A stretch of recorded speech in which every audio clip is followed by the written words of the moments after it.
बाबा को सलाह देने के लिए एक संदेशा भिजवाया एक दूत के द्वारा। तो दूत से कहा कि भाई तुम जाओ चुपके से। तो दूत यदि गाड़ी से जाता, 5 आदमी में होके जाता, तब पता लग जाता।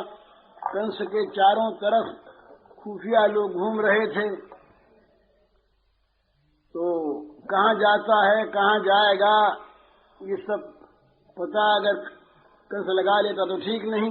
ये सोचकर वसुदेव जी ने कहा कि तुम नहाने जाओ, तड़के ही नहाने जाओ जमुना में, और जमुना जी पार करके तैर करके तुम निकल जाओ वहां पर, और वहां भी सूर्योदय से पहले ही पहुंच जाना, कि जिसमें चुपचाप तुमको वहां भी कोई न पूछ सके न जान सके भी कहाँ से आए हो क्यों आए हो, और जाके समाचार कह देना। आदमी तो फिर कोई हद नहीं। तो इस प्रकार से वो संदेशा लेकर के दूत पहुंचा। तो उस समय भी अंधेरा ही था। तो वो आया और आकर के चुपचाप वो नंद बाबा के यहाँ पहुंच गया। तो नंद बाबा जो हैं उस दिन ये रोज प्रातः काल ये भगवान नारायण का पूजन करते थे। उनके घर में नारायण की पूजा की उपासना थी। नंद बाबा भी यशोदा मैया भी बड़ी भक्ति के साथ नारायण की पूजा किया करते। तो ये पूजा में थे, पर इनकी पूजा का ढंग पलट गया। अब तक तो पूजा में इनका मन लगता था, अब जिसकी ये पूजा करते हैं वो स्वयं अंशी इनके घर आ गया बालक रूप में। इष्ट देव का ध्यान कर रहे थे। दिन भर तो बंधु बांधवों का स्वागत किया, सत्कार किया, आनंद नृत्य में योग दिया, नाचे गाए, अपरिमित धनराशि लुटाई। अब एकांत में उपासना के समय ये बैठे, तो आज का ध्यान उनका अनोखा हो गया। अब ध्यान करने लगे ये भगवान नारायण के मकर कुंडल ज्योति से उद्भाषित भगवान के कपोलों का, और इन्हें ध्यान आ गया वो अभी जो 6:30 पहर पहले जो इनके घर में प्रकट हुआ है उसके कोमल कोमल कपोलों का। अब वो भगवान नारायण की नासिका के बदले इसी की नासिका, इसी के नेत्र, इसी की वो कुंतल केश राशि, घुंघराले बाल छोटे छोटे से, ये नवीन नील कमल के समान इसका वर्ण श्यामल, बस यही इनके ध्यान में आ गया। बड़ी चेष्टा की। ये सबसे पहला अवसर है नंद के जीवन में। कहते हैं आनंद वृंदावन चप्पूकार कहते हैं कि नंद के ब्रजेश के जीवन में सबसे पहला अवसर है कि वे नारायण में तन्मय नहीं हो सके। सारी वृत्तियों को हटाने की चेष्टा के, पर वृत्ति तो हटेगा लग चुकी थी। वृत्ति कहीं बिखरी नहीं थी। बिखरी वृत्ति हो तो वृत्तियों को साधक योगी बटोरता है, और बिखरी हुई वृत्तियों को बटोर कर ध्यान की वस्तु में एकाग्र करता है। पर इनका ध्यान तो कहीं लगा हुआ है, सारी वृत्ति लगी हुई है। सोचा कि अब तो नहीं होगा, तो नारायण नारायण का स्मरण करके हाथ जोड़ के उठे, देखे तो सामने खड़ा है दूत। नीले कपड़े पहने हुए, तमाम धोती पानी में भीग रही, वो कुर्ता भीग रहा, और जान गए पहचान गए, पहले का देखा हुआ था। तो डरे कि भाई ये क्यों ऐसे आया। बोले भाई सब कुशल तो है ना। तो दूत ने कहा हाँ कुशल तो है ही, पर जब तक कंस जीता है तब तक पूरी कुशल तो कहाँ है।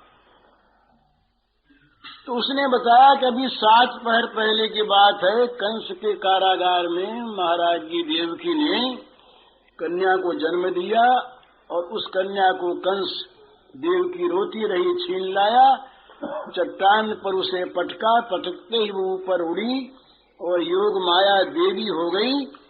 और उस देवी ने इस प्रकार से कंस को बहुत जोर से धमकाया। पर कंस था पाषाण हृदय, उसके हृदय में दया का लेश कहाँ। तो कंस ने देवकी की भत्सना की और लपक करके उस कुसुम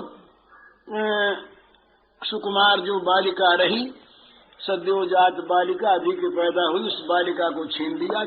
और वो जब देवी हो करके उसने कहा कि तू मुझे मार के क्या करेगा, तेरे जीवन को समाप्त कर देने वाला तो तेरे पूर्व जन्म का बैरी उदय हो चुका, प्रकट हो चुका। तब वो डरा और फिर उसने तमाम दैत्यों को इकट्ठा किया, मंत्रणा की। और मंत्रणा करके ये तय हुआ कि नगरों में, ग्रामों में, ब्रजपुरों में जहाँ जहाँ पर नए बालक हुए हैं, सारे बालक 10 दिन के हों या अधिक आयु के हों, तमाम मार दिए जाएं। इस प्रकार से सलाह मशविरा करके और उसने तय कर लिया। सब तरफ राक्षस भेज दिए गए और संहार भी प्रारंभ हो गया। इसलिए वसुदेव जी ने कहलाया है कि 2 बात करनी है। एक तो सावधान रहना है, किसी प्रकार से भी कोई भी अनजान आदमी महल में घुस न जाए। और दूसरी बात है कंस को जरा राजी करना है। तो ये कंस के का कर्द राज्य था, नंद बाबा का कर देते थे, हर समय हर साल लगान देते थे, उपहार देते थे। तो कहलवाया कि अब की बार आदमी न भेजें, स्वयं नंद जी जरा कुछ विशेष उपहार लेकर के, भाई समय पर दृष्टि की भी खुशामद करनी पड़ती है, तो इसमें बुरा न मानकर और स्वयं उपहार लेकर के जरा विशेष स्वयं नंद जी आ जाएं और कंस को प्रसन्न करें। ये 2 बात कहलवाने के लिए उन्होंने मुझको भेजा है।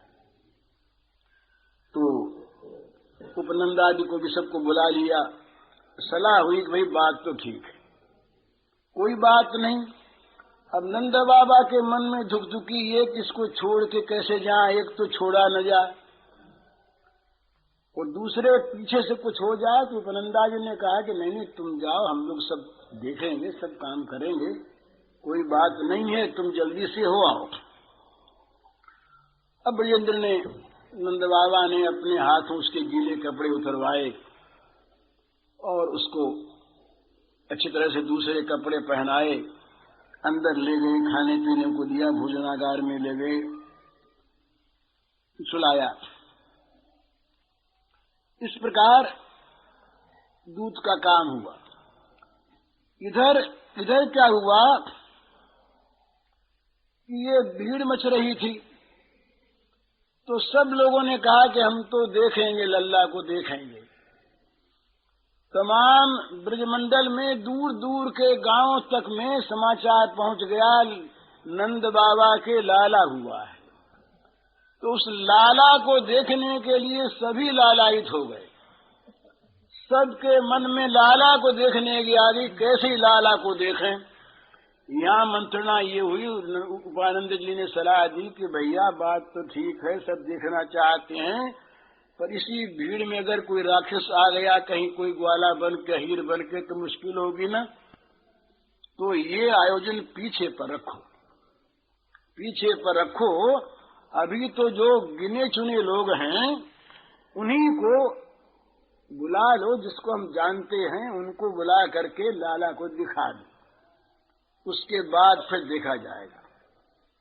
तो ये कुल मर्यादा रही। तो कुल मर्यादा के पालन के लिए भी सबको, भाई बंधुओं को तो षष्ठी का उत्सव होगा ना, तो बुलाना आवश्यक था। तो सारे गोपों को बुलाया, जो जो खास खास लोग थे उनको। लेकिन महाराज निमंत्रण कौन मानता आज? सबके मन में ये उत्साह कि नंद रोकेंगे थोड़े ही, आज हम लाला को देखने जाते हैं। और नंद बाबा कब का भी ये साहस नहीं कि किसी को रोक सकें। तो बस भीड़ लग गई। वो कहते हैं गोपाल चंपूकार बड़ी सुंदर बात कि जैसे किसी सुंदर सरोवर के वक्षस्थल पर अगर कोई बढ़िया से बढ़िया कमल खिल जाए, ऐसा कमल जो रस से भरा हो, उस विकसित कमल को देख करके जैसे मधुलुब्ध भ्रमरे चारों तरफ से आ जाते हैं, बिना बुलाए उड़ उड़ करके। कौन आह्वान को देखता है? इसी प्रकार ये नंद बाबा के घर रूपी इस हृदय में जो ये परम कमल कुसुम उत्पन्न हुआ, इसका रस लेने के लिए और भ्रमरावली दौड़ी। तो है ही ये आज ये नंदकुल सरोवर में अनुपम सौरभशाली ये नील पद्म का जो विकास हुआ है, तो रसलोभी तमाम अधिकुल जो हैं व्याप्त सात्मुत्तर शतपद गणा नाकार इत्यात्मना दौड़े आए, सब भीड़ लग गई। अब वो नंदन को अपनी गोद में लिए वृद्धा उपनंद पत्नी मणिस्तंभ के सहारे बैठी। उसकी दाहिनी ओर जरा सा घूंघट निकाले, बड़े बूढ़े आ रहे हैं ना आज, तो अब गुंठनवती घूंघट निकाले बजरानी जी बैठी, और बजरानी के ठीक समीप में ही रोहिणी जी घर के मालिक हैं आज, ये रोहिणी जी बैठी सुशोभित है। और इन तीनों को सब ओर से घेरे हुए ये ब्रज की वयोवृद्धा जो देवियां हैं, यशोदा मैया के समवयस्का, ये तमाम बैठी मंगल गीत गा रही हैं। और उपनंद जी अपनी पत्नी के बाईं ओर बड़ी विनम्र मुद्रा में खड़े हैं, और उनकी बाईं ओर ब्रजेंद्र श्री नंद बाबा अंजलि बांधे, सबको स्वागत करना है ना आने वालों को, तो हाथ जोड़े खड़े हैं सबके सामने, हाथ जोड़े खड़े हैं। और तमाम भीड़ लग रही है, गोप द्वार तक तमाम भीड़, पंक्ति लगी है जैसे यहाँ राशन की दुकान पर लगती है तो थोड़ी लगती है। इसमें लिखा है कि गोपों की अपार पंक्तियां खड़ी, पंक्तिबद्ध हो गए ना, ठीक व्यवस्था पूर्वक न काम करना है। तो एक पंक्ति जब आगे बढ़ती है दूसरी पीछे हटती, इस प्रकार से पंक्तिबद्ध होकर व्यवस्था पूर्वक सब दर्शन कर रहे हैं। लेकिन मुश्किल तो ये हो गई कि हटे कौन? जो आगे पंक्ति आई और जिसकी आंख पड़ी उस नीलमणि पर, उसकी आंख तो वहीं अटक गई, वहीं स्थिर हो गई आंख। आंख हटना चाहती नहीं तो बदन हटे कैसे? तो उपनंद जी महाराज हाथ जोड़ते हैं, कहते हैं कि देखिए पीछे वाले जरा जल्दी कर रहे हैं, आप जरा सा दया करिए। तो देख चुके, बोले हाँ जाते हैं ना, तो क्या बिगड़ता है इसलिए। तो इस प्रकार से सबकी आंखें लग गई, कोई आंख हटती नहीं, और जो जाते हैं वो भी बार बार ये घुमा करके अपने मुख को, और सरोने शिशु का वो जो मुख मंडल है वो देखते चले जाते हैं अतृप्त नयनों से, अतृप्त हृदय से। भला उनको देख करके किसकी आंखें तृप्त हो जाएं? ऐसी कौन अभागी आंखें हैं जो उस श्याम सुंदर शिशु को देख करके तृप्त हो जाएं, जो कह दे कि अब हमने देख लिया, अब तो ये देखते देखते रूप बासी हो गया है, ये नहीं, ये कभी किसी की आंख नहीं। तो लौटते हुए ही पीछे पंक्ति वाले जो है ना सब आतुर हो रहे हैं, तो पूछते हैं कि गोपाल चंद्र को बनाना, पूछते हैं तुमने देख लिया? देखा तुमने? तुम बड़े भाग्यशाली हो भाई। अच्छा कैसा है वो जरा बताओ तो, कैसा है जरा बताओ। यूं पूछते पूछते वाणी गदगद हो जाती है, कंठ भर आते हैं, कुछ बोल नहीं पाते, आंखें भरी आती हैं, देखने वालों की आंखें भरी आती हैं। तो भरी हुई आंखें, यहाँ तो सब सजीव है ना, यहाँ तो सब के सब चिन्मय हैं, सबकी आंखें चिन्मय। तो वो चिन्मयी आंखें मानो संकेत से कहती हैं, अरे मेरे स्वामी के सखा हो, ये देखने वाली तो मैं हूं और इस अप्रतिम सौंदर्य को मैंने देखा है। आंख कहती है मैंने देखा है, देखने वाली तो मैं हूं, पर क्या कहूं, मुझको बोलने की शक्ति दी नहीं उसने। नहीं तो मैं बताती कैसा है, ये जबान क्या बतावे कैसा, इसने देखा नहीं, देखा है मैंने और मुझ में बोलने की शक्ति नहीं, तो मैं अपनी दीनता पर रोती हूँ। आंखों से आंसू आ गए ना, तो आंखों ने कहा कि इस दीनता पर मेरे में बोलने की शक्ति नहीं, मैं बखार नहीं सकती। उस रूप को मैंने हृदयंगम तो कर लिया, पर मैं बोल नहीं सकती, इसलिए मैं रो रही हूँ। और अब तुम जाओ, तुमको भी दर्शन होंगे इस मेरे द्वारा ही, तो जाओ तुम जाके देखो कितना सुंदर है, कोई बता नहीं सकता। उस सौंदर्य का कोई वर्णन करे ऐसा जगत में कोई आज तक हुआ ही नहीं, हो सकता ही नहीं।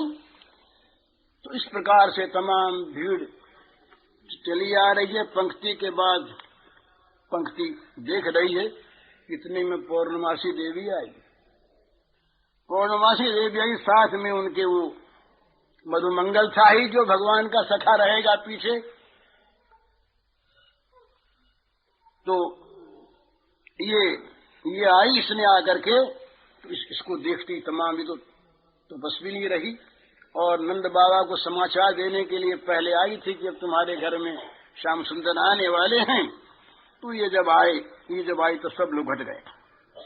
ब्रजेश्वरी ने नमन किया, चरणों में प्रणाम किया, और फिर धीरे धीरे उस इंद्र नीलमणि को उठाकर छोटे से शिशु को और पूर्णमासी देवी के चरणों पर रख दिया। पूर्णमासी देवी बैठ गई और यशोदानंद के सिर पर हाथ रख दिया। उसी समय ये मधुमंगल जो रहा, ये बड़ा रसीला, बड़ा विनोदी, इसी का नाम मनसुखा पड़ा। तो बड़ा विनोदी ये मधुमंगल, और ये सब देखता जानता था। इसने कहा, अरे नंदरानी जरा देख तो सही ऊपर क्या तमाशा हो रहा है। उसको दिखाई दिया, तमाम देवता अपने अपने वाहनों पर सब सवार हुए, ऊपर से तमाम स्तुति कर रहे थे, तमाम हाथ जोड़े खड़े थे। तो मधुमंगल ने कहा, अरे भैया देख तो सही, ये देख हंस, और ये देख वृषभ, और ये देख मयूर, और ये देख हाथी, और ये रथ, और ये गरुड़, देख तो सही तू। ये सब न मालूम ये कितने कितने बाहर है, और इनके ऊपर देख कौन कौन सवार, देख कोई को तो 4 मुंह है, और कोई के 5 मुंह है, और कोई कैसा, कोई नीला है, और कोई पीला है, और कोई लाल है, कोई सफेद है, कोई भस्मी रमाई हुई है। और देखिए कोई 4 हाथ वाला, कोई 6 हाथ वाला, कोई 6 मुंह वाला, ये न मालूम ये कौन कौन है, देख। और बोले मैंने पहले भी देखा था। मधुमंगल ने सुनाया अपना अनुभव कि मैंने पहले भी देखा था, एक बार जब ये होने वाला था तभी ये लोग आए थे देवता से स्तुति करने के लिए, तो वाहनों को छोड़ करके, और कारागार में पहुंचे थे ये। तो इसने कहा कि मैं इस ब्रजमंडल के आकाश में इनको उड़ते हुए पहले भी देख चुका हूं, और आज तो ये सब खड़े हो गए। तो ब्राह्मण कुमार की बात सुनकर गोपिकाएं और नंदरानी ऊपर देखने लगी, इन्हें कुछ दिखा नहीं। तो नंदरानी के मन में भय आ गया कि कहीं कोई राक्षस न आ गया हो, वात्सल्यमयी है ना। तो पूर्णमासी देवी ने जब आंखें खोल करके कहा कि भय की कोई बात नहीं, ये अंतरिक्ष में देवता सब रहाई करते हैं, आया क्या, ये तो मधुमंगल बच्चा है। अंतरिक्ष में देवता सब रहा करते हैं, और इसके जरा दिव्य दृष्टि का उन्मेष हो गया होगा, तो उसने उनको देख लिया है। यो कहकर आश्वस्त किया, और पूर्णमासी अपना गई। तो अब दूसरा दिन हो गया, रात्रि की 2 घड़ी अवशिष्ट है। अभी से ब्रजेंद्र नंदन के मथुरा जाने की तैयारी होने लगी। ब्रजेंद्र की भी इच्छा नहीं है, ब्रजरानी भी चाहती है नहीं जाए, पर कंस को राजी जो करना है। तो बड़ा उपहार लिया, छकड़े के छकड़े भरवा लिए गए। अब वो जब सब छकड़े भर गए तो उनको खींच खींच कर अब जो गोप हैं वो राजपथ पर सड़क पर ला रहे हैं, और ब्रजेश्वर जो है बड़े जो बलवान जो गोप हैं उनको बुलाते हैं, तो सबकी पीठ पर हाथ रख के कहते हैं कि देखो भैया अब हम तो जा रहे हैं, हम तो जा रहे हैं अब, और अब तुम जो हो यहाँ के संभाल रखना। गोपान गोकुल रक्षायाम निरूप्य मथुरांगतः नंद कंसस्य वार्षिक्यम करम दातुम कुरुद्वः। तो नंद बाबा ने सब बलवान गोपों को बुलाया, और बुला करके सबकी पीठ ठोकी, बड़े तुम बड़े बहादुर हो। ये किसी का उत्साह बढ़ाया जाए तो काम ठीक करता है। उत्साह बढ़ाया कि तुम बड़े बहादुर हो, सबके लिए स्थान निर्दिष्ट कर दिए, तुम अमुक जगह रहना, तुम अमुक जगह रहना, सब पहला ठीक कर दिया। और प्रत्येक गोप के फिर कान में भी कुछ अलग अलग कहा कि देखना, न मालूम किसी नए वेश में कोई आ जाए तो सावधान रहना, कहीं मेरी अनुपस्थिति में और कोई विपत्ति मेरे पुत्र पर आ न जाए। इस प्रकार पूरी व्यवस्था कर चुकने के बाद कंस का कर चुकाने के लिए ये नंद बाबा तैयार हुए। एक पहर दिन चढ़ने तक सारी तैयारी हो गई, पर नंद बाबा उसको बड़ी चिंता मन में। अब वो जहाँ पर अधिक प्रेम होता है वहाँ अनिष्टा शंका हुआ करती है, ज्यादा प्रेम जहाँ पर होता है वहाँ बुरी बात सूझती, कहीं कुछ हो न जाए, कहीं कुछ हो न जाए। तो सोचा मैं कंस के यहाँ जा रहा हूँ और कहीं कंस ही मुझे ही मार डाले तो मैं कहीं न देख पाऊं। फिर एक बार देख तो आऊं। यूं जाते जाते ही फिर दौड़े गए सूतिकागार में। जा पहुंचे, बजरानी ने शिशु को लेकर इनकी गोद में रख दिया। वे बार बार उनका मुखचंद्र देखने लगे, पर अब कहाँ तक देखे, हृदय से लगा लिया, व्याकुलता और बढ़ गई। पास में दाई खड़ी थी, बड़ी बत्सला दाई धातुरी, तो वो बोली कि देख लल्ला, प्यार से, तेरे पिताजी तो अब जा रहे हैं मथुरा, जल्दी आवेंगे, तो तू जरा हुक्म दे दे इनको कि जाएंगे। दाई बोली लल्ला से कि लल्ला जरा हुक्म दे देना तू, ये तेरा हुक्म चाहते हैं। तो जब ये धात्री ने कहा तो कहते ही एक आश्चर्यमयी बाल भंगिमा के द्वारा श्याम शिशु का मुखमंडल भर गया, और उस लाल लाल होठों की अरुणिमा में ही और मानो एक मंद मुस्कान छा गई। गोपेश ने देखा स्पष्ट कि इस श्याम नीलमणि के मुख पर हंसी आ गई है। तो इस मुस्कान ने तो बस उनकी चिरस्थिर बुद्धि को चंचल बना दिया। अब स्थिर होने का अवकाश नहीं, चंचलता को लिए ही वे दौड़ पड़े वहां से और जा पहुंचे ये मथुरा में। अब गोपाल चंद्र की बात छोड़ देते हैं। मथुरा में जा पहुंचे। मथुरा में जा करके और ये ठहरे तो वसुदेव जी तो सप्ताह में थे ही, दूध पहले जा ही चुका था।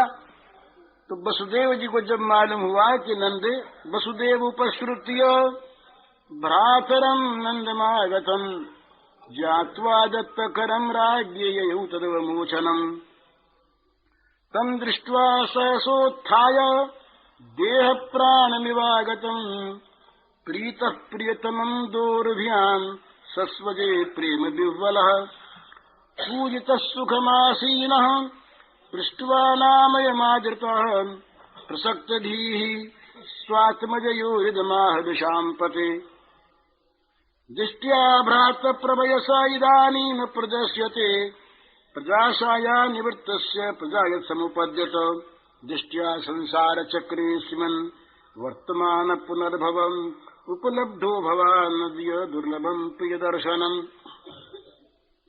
नैकत्र प्रियसंवासः सुहृदाम् चित्रकर्मणाम् ऊघेन व्यूहमानानाम् प्लवानाम् श्रुतसो यथा कच्चित् पशव्यम् निरुजम् भूर्यम् उत्तृणवीरुधम् बृहद्वनम् तदधुना यत्रास्ते त्वम् सुहृद्वतः।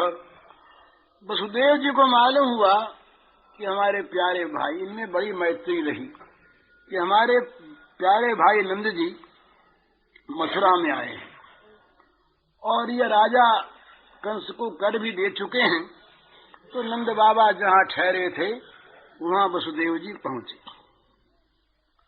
वसुदेव जी को देखते ही जब सामने देखा तो नंद जी का प्रेम उमड़ आया।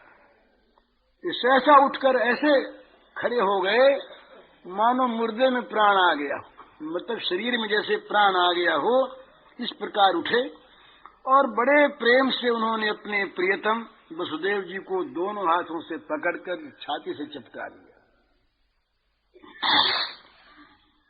प्रेम से नंद बाबा अत्यंत विह्वल हो गए। प्रीत प्रीतमम दोरुजम सस्वजे प्रेम विह्वल, प्रेम विह्वल हुए, प्रेम से अधीर हुए, इनका रोमांच छुआया, इनके आंखों में प्रेम के आंसू आ गए। हर्षोद्गम इतना भारी हुआ कि अपने आप को संभाल भी नहीं सके और दोनों हाथ फैलाकर उनको हृदय से अपने लगा लिया, चिपका लिया और बड़ा स्वागत सत्कार किया। ये स्वयं गए हुए थे पर अपनी जान में पूरा स्वागत सत्कार किया, बड़े प्रेम पूर्वक बैठाया। तो जब आदर पूर्वक आराम से वसुदेव जी बैठ गए, अब वसुदेव जी का भी मन तो लगा रहा था अपने पुत्र में, वो जल्दी से जल्दी उसका कुशल समाचार जानना जो चाहते थे। देर हो रही है पर नंद बाबा ने कुछ कहा नहीं और प्रेम से जब नंद बाबा मिले आनंद से, तब ये मन में तो आ गया, भास तो हो गया कि कुशल है। कुशल नहीं होती तो इतने प्रेम से मिलते कैसे? प्रेम से मिले, आनंद छाया है तो बच्चा है तो बहुत प्रसन्न। लेकिन अपने पुत्र में चित्त लग रहा था तो वे नंद बाबा से कुशल मंगल पूछकर फिर पूछने लगे। उन्होंने कहा, दृष्टिया भ्रातः प्रवयस इदानीम अप्रदस्यते प्रजाशाया निवृत्तश्च प्रजायत संपद्यते। भैया नंद, देखो तुम्हारी अवस्था तो बड़ी हो गई थी और अब तक तुम्हें कोई संतान हुई नहीं, यहां तक कि संतान की आशा भी नहीं रह गई थी। अब क्या संतान होती?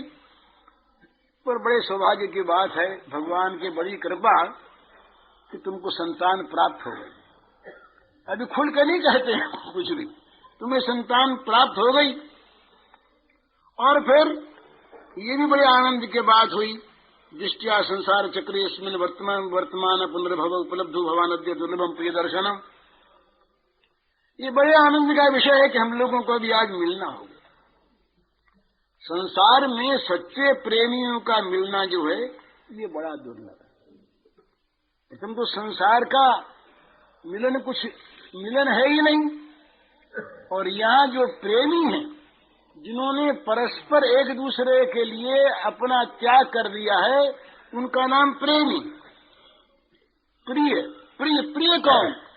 जो प्रिय करे सो प्रिय, जो अपने प्रियतम के लिए अपना परित्याग कर दे वो प्रिय, और नहीं तो स्वार्थी। तो ऐसे प्रियों का मिलना जो है ये बड़ा बड़ा कठिन है, और संसार का ये चक्कर ही ऐसा है, इसको तो एक तरह से पुनर्जन्म ही मानना चाहिए। नैकत्र प्रिय संवास सूरदाम चित्रकर्मणाम ऊघे नव्यूहमानानाम प्लवानाम सुतो यथा। जैसे नदी के प्रवाह में बहते हुए बेड़े सदा एक साथ नहीं रह सकते, तिनके तृण एक साथ नहीं रह सकते, वैसे ये सगे संबंधियों का संसार में प्रेमियों का एक स्थान पर रहना संभव नहीं। आज मिले कल बिखर गए। तो सबके प्रारब्ध अलग अलग होते हैं, कौन किसको कहाँ ले जाता है प्रारब्ध कर्म अपना कौन जानता है। और भाई ये तो बताओ सब ठीक है ना, राजी खुशी सब है ना? कचित सव्यम निरुजम भूर्यम तृणवीरुधम बृहद वनम तदधुना यत्रासे तुम सूर्यव्रतः। आजकल तुम जिस महावन में निवास कर रहे हो, वहाँ तुम्हारे भाई बंधु तो तुम्हारे स्वजन आदि सब साथ रहते ही हैं। उसमें जल घास लता पत्र ये तो सब ठीक है ना, खाने पीने का आराम है ना गायों को और तुम लोगों को सबको। जल ठीक है, घास ठीक, खाने पाने ठीक। और वो वन जो है वो तुम्हारे जो पशु हैं गाय इत्यादि उनके अनुकूल है ना, वहाँ कोई रोग वोग तो नहीं फैला है। और अब अपनी बात कहें कैसे, श्री कृष्ण की बात कहें कैसे, तो बलदेव के नाम पर कहते हैं। भ्रातर मम स्वतः कश्चिन मात्रा स भवद ब्रजे तातम भवंतम मनवानु भवद्भ्यामुपलालितः। भाई नंद, मेरा वो छोटा लड़का है ना, वो अपनी माँ के साथ तुम्हारे यहाँ रहता है ब्रज में, तो उसके माँ बाप तो तुम ही हो भैया, मेरे में तुम में फर्क क्या है? तुम और यशोदा जी उसका लालन पालन सब किया करती हैं, तो वो तो तुम ही लोगों को तो माँ बाप मानता होगा ना। वो ठीक है ना, अच्छी तरह से है ना वो। पुंस त्रिवर्गो विहित सूदो ह्यनुभावित नतेषु क्लिश्यमानेषु त्रिवर्गोत्थाय कल्पते।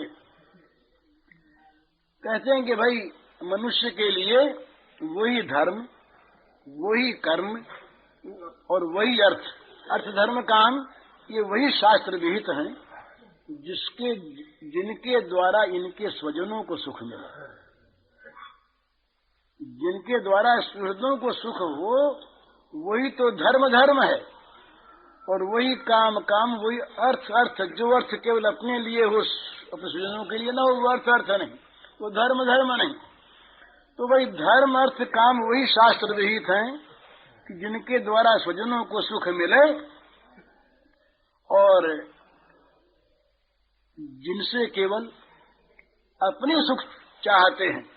बोले ऐसा धर्म करे हमको सुख मिले, ऐसा कर्म करे हमको सुख मिले, इतना धन कमावे कि हमें सुखी हो जाए। तो बोले इस प्रकार का जो अर्थ धर्म काम है, ये जो त्रिवर्ग है जिसको अर्थ कहते हैं, ये अर्थ हितकारी नहीं है, तो क्लेश कारक ही होता है।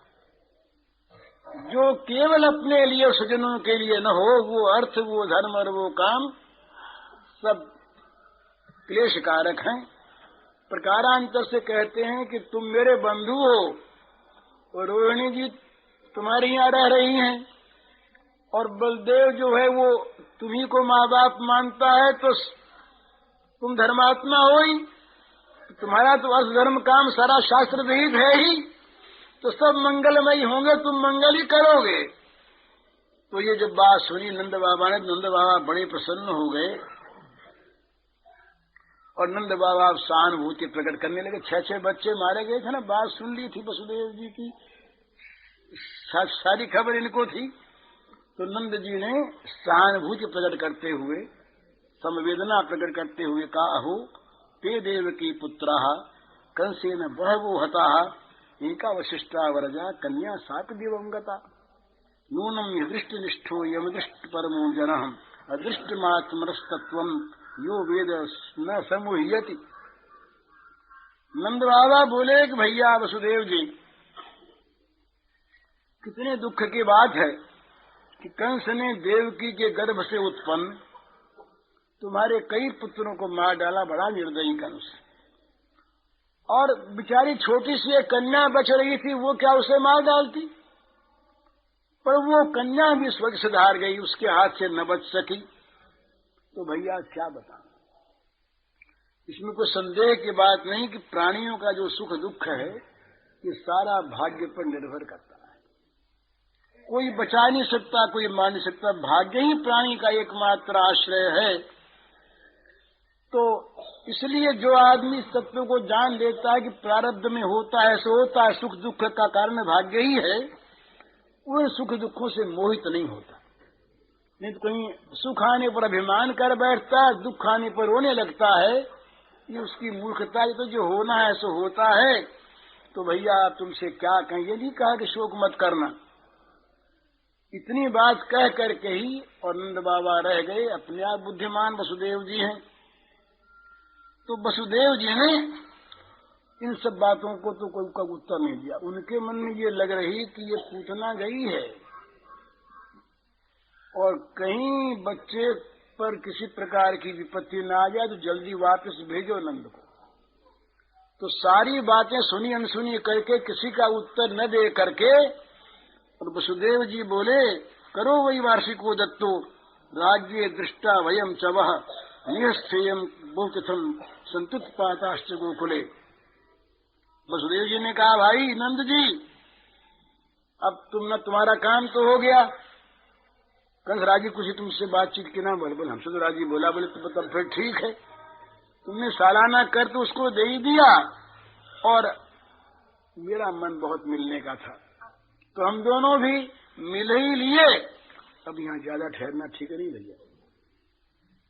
गोकुल में बड़े बड़े उत्पात हो रहे हैं कह दिया, बड़े बड़े उत्पात हो रहे हैं, तो तुम जल्दी से गोकुल लौट जाओ। सुखदेव जी कहते हैं, इति नंदादेव गोपा प्रोक्ता से शोरना ययु अनुभिरुद्युक्त तमनुज्ञापि गोकुलम। सुखदेव जी बोले, परीक्षित, जब वसुदेव जी ने इस प्रकार कहा तो नंदा आदि ने सोचा कि जल्दी चलना चाहिए, तो गोपों ने इनसे अनुमति लेकर के छकड़े जोड़ लिए और सबके सब सवार होकर के गोकुल की तरफ चल दिए। ये 5वां अध्याय समाप्त। अब शुरू होता है पूतना प्रकरण, पूतना उद्धार। ये 6ठे अध्याय में है और 6ठी का ही दिन है। श्रीशुक उवाच नंद पथिवच शौरेर्नमृषेति विचिन्तयन् हरिं जगाम शरणम् उत्पातागम शंकितः कंसेन प्रहिता घोरा पूतना बालघातिनी शिशुश्चार लिघ्नन्ति पुरग्राम व्रजादिषु यत्र श्रवणादीनि रक्षो घ्नानि स्वकर्मसु कुर्वन्ति सात्वतां भर्तुर्यादिधान्यस्य तत्र हि स्वाखेचर्यैकदूपैकृत्य पूतनानन्द गोकुलम् जोषित्वा मायात्मानं प्राविशत् कामचारिणी। अब पूतना उद्धार पर देर तो लगेगी, पर कुछ विस्तार से बातचीत हो जाए वैष्णव तोषणी के अनुसार। तो इसलिए कहते हैं, अब ये 5 अध्यायों में 4 अध्याय में इतना बीत गया है, इतने तेरे हैं। तो ये कहते हैं कि भाई श्री कृष्ण के जन्म के दूसरे दिन ही कंस ने अघासुर, बकासुर, बक, प्रलंब, केशी, धेनुक इत्यादि सारे असुरों को इकट्ठा किया और मंत्रणा की, और ये तय हुआ कि 10 दिनों के अंदर मथुरा मंडल में जितने भी बालक पैदा हुए हैं सब मार दिए जाएं। उसी दिन से काम शुरू हो गया। लेकिन आश्चर्य की बात ये हुई कि मथुरा मंडल में जितने कृष्ण भक्त थे रहने वाले, उनमें से किसी का बच्चा नहीं मरा। एक भी शिशु इनका नहीं मरा। जितने असुर भावापन्न व्यक्ति थे, अब ये जितने राक्षस गए मारने के लिए, उन लोगों को उनका घर तो दिखा ही नहीं। और जो कंस पक्षीय लोग थे, जो कंस के दल वाले, उन्हीं का घर दिखा। तो उनके बच्चे बड़े होकर असुरी तो बनेंगे ना। तो असुरों के द्वारा असुरों का विनाश कराया योग माया ने। योग माया ने वहाँ इस प्रकार की व्यवस्था की, इनकी आंखों पर इतना जादू फेर दिया कि श्री कृष्ण के भक्तों का जो घर था, जहाँ बच्चे हुए, वो तो इनको दिखे ही नहीं, याद आया ही नहीं, उधर मुंह ही नहीं गया इनका। और जो कंस के पक्ष वाले जितने लोग थे, उन जिनके यहाँ बच्चे हुए थे, वो सब दिखाई दिए। तो उनके घरों में ये तमाम घुसे और उन्हीं के बच्चे सब मारे गए। तो ये श्री कृष्ण जन्म के 6ठे दिन ये गोपराज नंदनंदन, ये नंदराज जो हैं, ये कंस को कर देने के लिए गए और ये कंस को कर इन्होंने दे दिया। उसी दिन पूतना बालघातिनी राक्षसी को रात्रि के समय भेजा गया। पूतना को भागवत में खेचरी कहा है। तो पूतना जो है ये कामचारिणी थी, माने मन माना वेश बना सकती थी, राक्षसी थी ना, तो जिस प्रकार का चाहे उस प्रकार का वेश धारण कर सकती थी। तो ये उलूकी घुघुनी उलूकी के रूप में ये रहती, बहुत लंबी चौड़ी रही, बड़ी विशाल रही। तो ये उड़ करके गोकुल में पहुंची और वहां जा करके इसने रूप धारण किया, बड़ा सुंदर। तो इसने रमणी का रूप धारण किया। ये कथा आती है कि महाराज बलि के यहाँ जब वामन जी गए, छोटे से सुकुमार बच्चे होकर दान लेने के लिए, उस समय उनके लड़की थी बलि के रत्नावली। इस छोटे से बच्चे को जब देखा उसने, तो उसके मन में बच्चे के प्रति स्नेह पैदा हो गया, वामन के प्रति। ये कथा करके संहिता में आती है, ब्रह्मवैवर्त में आती है। तो बच्चे के प्रति स्नेह पैदा हो गया, तो उसके मन में आया कि ये अगर मेरा बेटा होता और मेरे स्तन का दूध पीता तो बड़ा आनंद आता। ये उसके मन में मातृभाव पैदा हो गया। यूं मातृभाव करके उसने वामन की ओर देखा। तो वामन भगवान तो सब जानते थे, उन्हें कह दिया तथास्तु, मन ही मन कह दिया कि होगा। इसके बाद जब वामन भगवान ने 3 पैरों से सारी पृथ्वी को माप लिया, सारे त्रिभुवन को माप लिया और बलि को बांध दिया, तो उसी रत्नावली का भाव बदला। उसके मन में द्वेष आ गया। उसने कहा कि अगर ये मेरे स्तन को पीता तो मेरे स्तन का जहर देकर भी इसको मार डालती। तो भगवान ने कहा कि आधी बात तुम्हारी ये भी सत्य होगी, मार तो ही डालोगी पर जहर पिलाओगे जरूर। लेकिन उसके मन में जो मातृभाव आया संकल्प से ही, तो भगवान ने ये सोच लिया, उस निश्चय कर लिया कि इसको माता की गति देनी है। तो ये ब्रज में आकर के ये जो देवी का रूप बनाया इसने, इसका ये अर्थ नहीं कि ब्रज में कोई माया चल सकती है।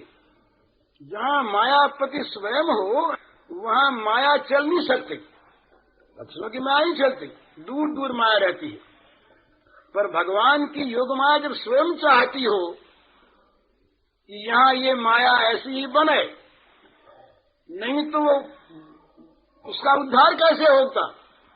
इसलिए ब्रज में भी भगवान की आज्ञा से, भगवान की सम्मति से ही ये सारी लीला पूतना की संपन्न हुई।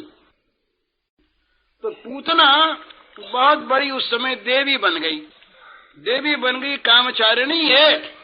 तो इसने मातृस्थानीय गोपिकाओं का स्थान ग्रहण करना चाहा, पर गोपिकाओं का स्थान तो ग्रहण नहीं कर सकी। ऐश्वर्यमयी ये बनी लक्ष्मी का इसने रूप धारण कर लिया। तो ये जो पूतना थी ये वास्तव में बालघातिनी पूतना बालगृहस्तत्र विचिन्वती शिशून् यदृच्छया नंद गृहे सदंतकम बालम प्रतिच्छन् निजोर तेजसं सदर्श तल्पेऽग्निं निवाहितं भसि विबुद्धतां बालकमारिकाग्रहां चराचरात्मा सनिमीलिते क्षणम् अनंतमारोपयदंकमंतकं यथोरगम सुप्तम अबुद्धिर्रज्जुति। ये जो है पूतना, ये कामचारिणी देवी बनी। तो अब नंद बाबा के यहाँ क्या था कि जब से ये श्री कृष्ण का उदय हुआ वहां पर कृष्णचंद्र का, तब से एक अनोखी बात हो गई। और पूर्णमासी देवी ने इनसे कह दिया कि ये बड़ा ऊंचा कोई महान आत्मा है ये, तो इसके दर्शन के लिए लोग बहुत आवेंगे, देवलोक के लोग भी आवेंगे, देवियां भी आवेंगी, तो तुम लोग आश्चर्य मत करना।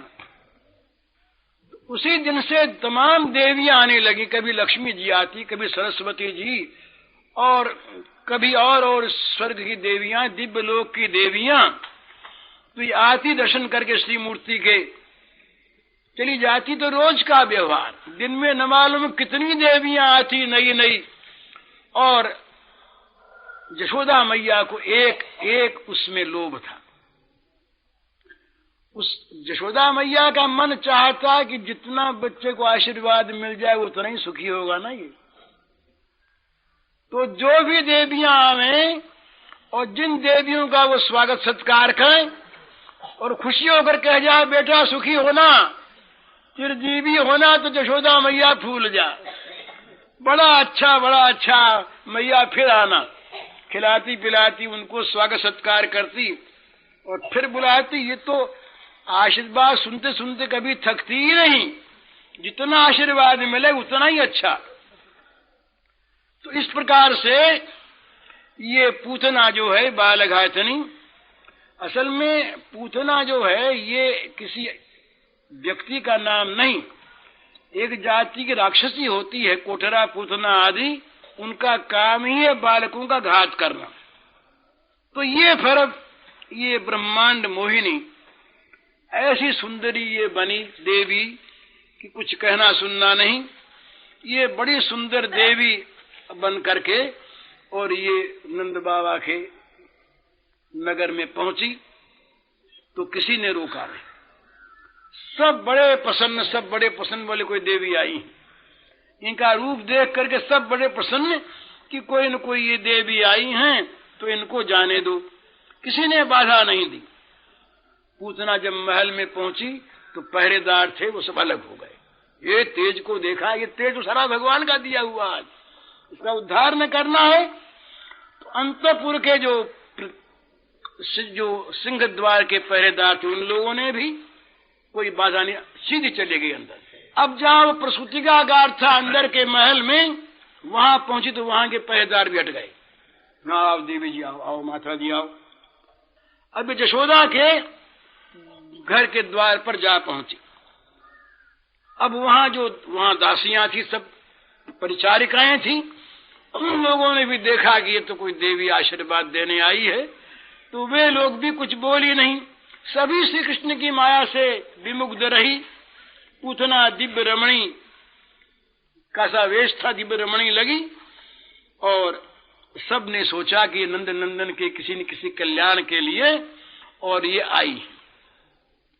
तो यशोदा के घर में उस सुंदर भवन में सजा हुआ वो कमरा बड़ा सुंदर, उसमें विचित्र कोमल सैया पर ब्रज नंदन शायित हैं, सो रहे हैं। यशोदा और रोहिणी ये बिछौने के पास बैठी हुई निर्निमेष नेत्रों से आंखों की पलक पड़ नहीं रही, और वे शिशु की बाल्य माधुरी का आस्वादन कर रही, आंखें रस पी रही हैं। और उनका जो मन है रोहिणी का और यशोदा मैया का, ये श्री नंदन के नयन बदन अंग प्रत्यंग के की शोभा के प्रति अत्यंत आकृष्ट है, और वो बार बार आपाद मस्तक चरणों से लेकर के मस्तक तक श्री श्याम सुंदर के बदन को निहारती हुई अपने आप को भूली हुई, अपने आप उन्हें खो दिया है और परमानंद सिंधु में निमग्न हो गई हैं। मन आनंद के सागर में डूब गई हैं, दूसरी चीज उनको दिखती नहीं। आनंद के सागर में वो डूबी हुई हैं। और वास्तव में भगवान का अगर किसी को कभी प्रत्यक्ष साक्षात्कार होता है योग माया का पर्दा हटकर, तो यही दशा होती है। तो पूतना जब घर के द्वार पर पहुंची, वहां कमरे के द्वार पर, तो पूतना में बड़ा तेज था भगवान का दिया हुआ। तो ये कमरे के बाहर ही पर्दा था, जरा पर्दे को हटा के देखा इतने में इसके अंग के तेज से, अंग की ज्योति से सारा कमरा ज्योतिर्मय हो गया। तो जशोदा और ने देखा, तमाम प्रकाश यूं देखा, बाहर की ओर आ गई तो एक देवी खड़ी है। बड़ा आश्चर्य हुआ, मन में आया कि ये कौन है। ये हमारे पुत्र को आशीर्वाद देने के लिए ये कहीं कैलाश से अंबिका जी आई है मालूम होता है, और नहीं तो ये लक्ष्मी जी होंगी। अरे दूसरी वो रोहिणी बोली कि शायद अरुंधति जी हों, वो आ गई हूं। तो बोले भाई कोई हो, जरा स्वागत करना चाहिए। तो दोनों उठ करके, कहीं संकोच न हो इनको आने में, बच्चे को आशीर्वाद देगी ना आकर, तो जरा सा हटकर खड़ी हो गई। दोनों जरा सी हटकर खड़ी हो गई बिछौने के पास ही। तो सोचने लगी भाई चाहे अंबिका हो, चाहे महालक्ष्मी हो, चाहे अरुंधति हो, आशीर्वाद जरूर देगी, इसमें मेरे को संदेह नहीं। और हमारे पास रहने में संकोच हो जाए, कहीं आशीर्वाद न दे तो ठीक नहीं, अपने को आशीर्वाद लेना है। और इसीलिए वो खड़ी है बाहर, आई नहीं अंदर। हम लोगों को देख के संकुचित हो गई, तो हट करके कहा आइए आइए आप अंदर आइए। वो तो तैयार थी ही। तो जब इन्होंने उत्कंठा के भाव से आशीर्वाद की अपेक्षा करते हुए उसको बुलाया, तो तत्काल वो अंदर आ गई। अब वो विचित्र दशा है, पूतना की दशा बड़ी विचित्र है। पूतना अंदर आई और पूतना ने देखा श्री कृष्ण के चेहरे की ओर, मुग्ध हो गई पूतना, राक्षसी पूतना मुग्ध हो गई। पूतना के मन में आया कि मैंने न मालूम कितने बालकों को आज तक मारा है, कितनों का विनाश किया है, पर किसी बालक के रूप को देख करके मेरे मन में मोह हुआ हो, ये नई बात है। मैं इतनी निर्दया कि मेरे मन में कभी मोह आया ही नहीं, और आज इस बच्चे को देख करके, छोटे से बच्चे को देख करके मेरी क्या दशा हो गई। मेरे शरीर की राक्षसी निर्दया किसी बच्चे के रूप को देख करके मोहित हो जाए, ये तो असंभव बात है। तो मालूम होता है ये साधारण बच्चा नहीं है।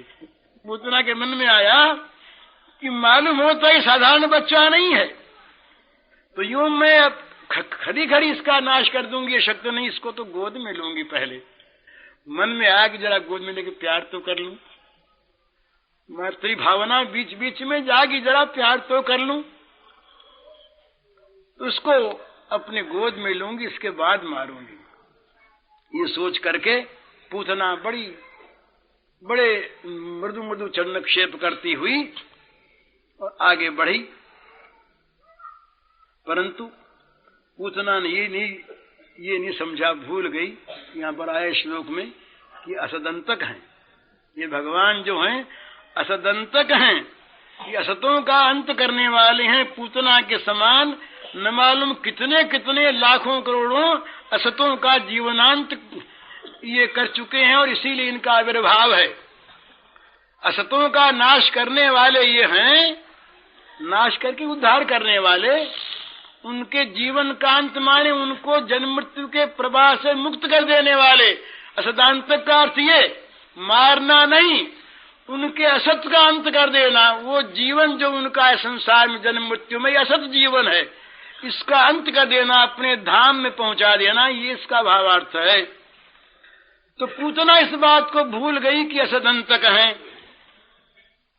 तो कहते हैं भाई असल में भगवान के निकट जा करके भगवान के दर्शन करने का अधिकार तो केवल भक्त का ही होता है। जो भक्तिहीन है वे पास जा करके भी भगवान को देख नहीं पाते। योगियों में भी जिनमें भगवान की भक्ति होगी वही योगी भगवान को देख सकेगा, नहीं तो केवल योग के चमत्कार को देख के रह जाएगा। योग भी दृश्यते भक्त्या ना भक्त्या दृश्यते क्वचित, स्कंद पुराण का वाक्य है। तो असुर इत्यादि हैं, ये द्वेष भाव से भगवान को याद करते हैं, तो इसलिए उनका उनकी मुक्ति तो हो जाती है, पर भगवान को देख नहीं सकते। पर पूतना देख सकी। ये क्यों देख सकी? ये भगवान का महात्म्य पर देख सकी आधा ही। पूरा देखती तो वात्सल्यवती हो जाती, फिर मारने की बात मन में रहती ही नहीं। पर ये तो वैसे ही कि जैसे अग्नि के कुंड के समीप कोई तिनका जाए भस्म होने के लिए, और अग्नि कहीं राख से ढकी हुई हो तो जैसी देर वो न भस्म हो, ये दशा इसकी आई है, इसका अंत तो होगा। तो ये असुरांतक बालक को ये ठीक जान नहीं सकी। वे बाल्य भाव से ब्रजवासियों के आनंद सिंधु को उच्छलित करते हुए, ब्रजवासियों का जो आनंद सिंधु था उसमें तो बाढ़ आगे उछलने लगा आनंद सिंधु ब्रजवासियों का। इस प्रकार के ये भगवान श्री कृष्ण बाल लीला का रसास्वादन कर रहे और करवा रहे। पूतना ने आकर के भी माधुर्य देखा, पर ठीक ठीक बाल माधुर्य को वो देख नहीं पाई। हिंसा वृत्ति उसके मन में उद्दीप्त रही और उसका उद्धार होना था, तो वो ठीक ठीक देख नहीं सकी। लेकिन सामने आई, सामने आकर के उसने हिंसा वृत्ति से ही पूतना ने देखा कि अब तो इनको से चढ़ाना है, इनको गोद में लेके थोड़ा सा प्यार करना है। तो ब्रजवासियों ने ये देखा ही था कि ये जो हैं देवी आई हैं कोई, और पूतना आई थी मारने के लिए। पर पूतना ने भी समझा कि अद्भुत बालक तो है, पर है बालक ही, ये प्राण हर हरि हैं, हरि हैं, ये नहीं समझा। हरि माने प्राणों को हरण करने वाले हरि, यहाँ पर ये नहीं समझा। और लीला शक्ति की माया से मुग्ध हुई वहां पर पूतना इस प्रकार से रही। पूतना समझ नहीं सकी। यहाँ पर श्लोक में आया चरात्मा, ये सारे चर के आत्मा भगवान है, ये नहीं समझी। ये बालक बने हुए भी अखंड, ये अनंत विश्व पालक हैं, ब्रह्मांड पालक हैं, ये नहीं समझ सकी पूतना। तो ये नहीं तो समझ सके थे ब्रजवासी भी, पर ब्रजवासी थे प्रेमांध और पूतना थी मोहांध। कितना अंतर है। ब्रजवासी को तो भगवान ने प्रेम से उनकी आंखें हर ली थी, इसलिए वे भगवान को प्रेममय देखते थे, तत्व से नहीं, आवश्यकता नहीं। और ये मोहांध रही, इसलिए नहीं देख सकी। तो बाल घातनी पूतना जब सामने आई तो यशोदा मैया और रोहिणी जी देखने लगी उसी की ओर। आहा, ये तो कोई देवी है जरूर, और ये जल्दी उठा ले बच्चे को और गोद में लेकर के जरा सा हाथ फेर दें और जरा आशीर्वाद दे तो निहाल हो जाऊं। यूं देखने लगी, प्रतीक्षा करने लगी। और भगवान ने, बस भगवान तो सोए हुए, उन्होंने आंखें मूंद ली, अपनी आंखें मूंद रखी पहले से ही उन्होंने आंखें। तोषणीकार ने बड़ा सुंदर, वो कहते हैं, बाबा ने भी लिखा इस पर, वो कहते हैं कि ये भगवान के जो विचित्र भाव हैं, इन भावों को जानते हैं उनके भक्तगण हैं।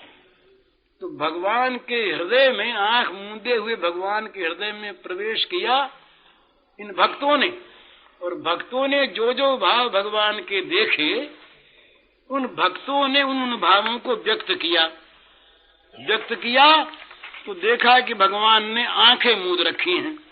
तो उन्होंने क्या क्या भाव देखे ये बतलाते हैं, बड़ा सुंदर भाव। तो पूतना को देख करके भगवान ने आंखें बंद कर ली।